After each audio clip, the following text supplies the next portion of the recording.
السلام علیکم. زما روڼ خویندو، ستاسو خور پښتنه د پښتنه ټیم نه ستاسو په خدمت کې حاضره ده د یو نوي پروګرام سره. زما روڼ خویندو، نن پروګرام موږ د خوب په باره کې وروړی دی. کله انسان چې خوبونه ویني، خوب کې کله انسان ګبرو شي، کله ډیر زیات خوشحاله شي، کله داسې خوب هم ویني. کله په خوب کې مال دولت خزانه باغونه محلونه مو ویني، او کله په خوب کې څه داسې ماران لړمانان او تکلیفونه هم ویني چې ډیر زیات ګبرو شي. زما روڼ خویندو، یاد ساتئ چې د خوب تعبیر کله چې تاسو خپل خوب بیانوئ، نو یو ناپوه انسان ته مه وایئ. دا همیشه یو مولانا له ورځئ چې هغه د خوب په تعبیر پوهیږي او هغه ته بیانوئ.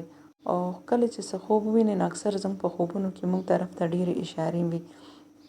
دې باره کې ستاسو ته یو ورکوټې غوندې کیسه وایم چې کوم ما د یو بوک کې دا ویلې ده. د یو فقیر غریب سړي نادر، یو فقیر غریب سړی وي، د هغه نوم نادر وي، او همیشه په خوب کې ویني چې زه د اټک سیند ته راشم، د دې پل باندې ولاړ یم او زه اوبو ته لاس ورښکته کړم او ما ته لاس ته خزانه راشي.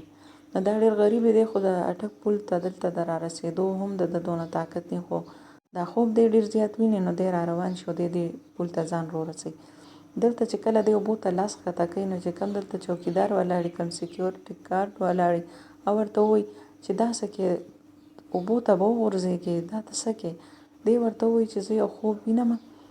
زه ډېر دی خو ډېر فقیر غریب انسان وي، خو د چوکیدار ته نه خپل د غریبۍ څه ووایي، نه خپل نوم ورته ووایي، صرف دونه ورته ووایي چې زه روزانه یو خوب وینم چې زه د اټک سیند په غاړه ولاړ یم او زه د اوبو ته لاس ښکته کوم او لاس ته مې خزانه راشي.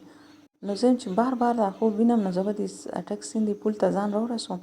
د چوکیدار چې کوم په پل باندې ولاړ دی ورته وایي چې داسې خو زه هم روزانه یو خوب وینم چې یو فقیر غریب سړی دی او نادر نوم یې دی، او د هغه کور کې کچن دی، په کچن کې چولې سره یو ورکوټی غوندې روشندان دی، او چې کله هغه روشندان کولو کونی کې دننه ډېره لویه خزانه پرته وي.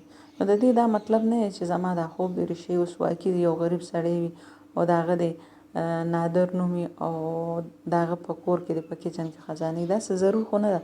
د چونکې د فقیر سړي ورته نه خپل نوم اخیستی چې زه نادر یم، او نه یې ورته دا ویلو چې زه داسې غریب فقیر سړی یم، صرف یې ورته ویلو چې خوب کې وینم چې د اټک پل له راشم، لاس ښکته کړم، خزانه مې لوشي. نو خزانه نه د اټک پل سره نه په هغه اوبو کې، خو د چوکیدار چې ورته ته کله ووایي چې زه هم یو نادر غریب فقیر سړی نادر په خوب کې وینم چې د هغه د کور په کچن کې یو روشندانې چولې سره وړوکې وي، هغه چې کله کولو شي کې دننه لویه خزانه. نو دا په دې خبره باندې نادر پوه شي چې اوه الله پاک، زه صرف د انسان له را رسولم، دا خزانه چې ده دا زما د کور په کچن کې ده.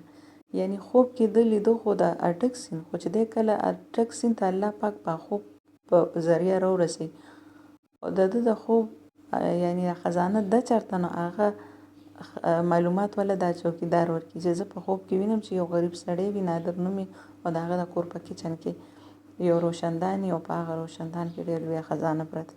و چې دا خبره وویني، نو نادر روان شي او خپل کور ته ځان ورسوي او خپل کچن ته ورشي. د هغه چولې سره واقعي ورکوټی روشنداني، هغه روشندان چې کله هغه کولو کې دننه بیا څه داسې ځای پې کې ډېر لویه خزانه پرته او هغه د کروړونو مالک شي. نو د دې خبرې مقصد دا دی چې د هر یو خوب چې کله مونږ وینو، نو په هغې کې مونږ دپاره یو اشاره ضرور وي، یو سبق ضرور وي. نو هغه اشاره، هغه سبق، نو دې کې انسان ته لږ سوچ او خیال پکاري. نو زما وروڼو خویندو، خوبونه چې وینئ پریشانه کیږئ مه. کوم خوب کې چې تاسو ګبرو شئ او راپاڅئ، 2 رکعته نفل وکئ، او چې کوم ښایسته داسې خوب ووینئ، نو په هغې هم د الله تعالی شکر ادا کئ. او کله چې خوب بیانوئ، نو یو ناپوه انسان ته چرې هم مه وایئ، یو پوه انسان له ورشئ، یو مولانا صاحب له ورشئ، خپل خوب بیان کړي، هغه به تاسو ته ستاسو د خوب تعبیر درکړي. او په خوب کې مونږ دپاره اشاره ضرور وي. ښه خبره ده چې انسان کم خوب ډېر زیات ویني، د هغې تعبیر معلوم کړي، هغې کې مونږ دپاره اکثر یو اشاره وي او مونږ په وخت باندې په هغې باندې عمل وکړو. دا د الله د طرفه مونږ ته یو اشاره وي. نو دې سره ستاسو خور پښتنه تاسو نه غواړي اجازت په دې دعا سره چې الله زموږ مسلمانان وروڼه خویندې، زموږ پښتانه وروڼه خویندې چې د دنیا په هر ملک کې، هر ځای کې، هر ګوټ کې ته په خپل حفاظت کې وساتې، د غیر مذهبو د شر و فساد نه محفوظ وساتې، د دې راغلي وبا نه محفوظ وساتې.